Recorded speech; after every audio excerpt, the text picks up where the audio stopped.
customer beli kereta dapat cash RM2,000.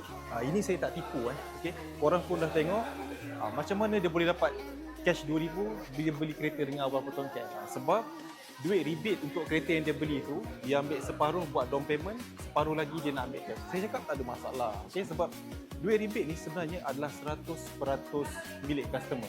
Untuk pengetahuan korang, customer saya ni dia beli kereta X50 Okey, X50 rebate sekarang dengan awal potong KL cecah belasan ribu ringgit.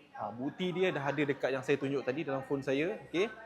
Disebabkan duit rebate terlalu banyak, jadi dia decide untuk ambil sikit duit rebate tu sebagai cash, okey.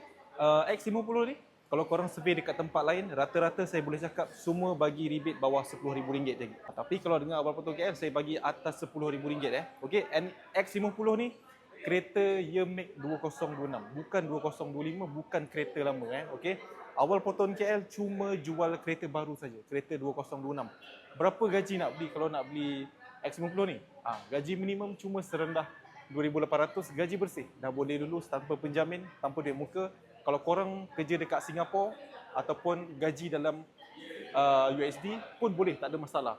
Saya yang uruskan korang punya dokumen tu dengan bank. X50 kita ada 3 spek, executive, premium dengan flagship. Korang pilih je mana satu yang spek korang nak. Selebihnya biar saya uruskan sampai korang dapat kunci kereta.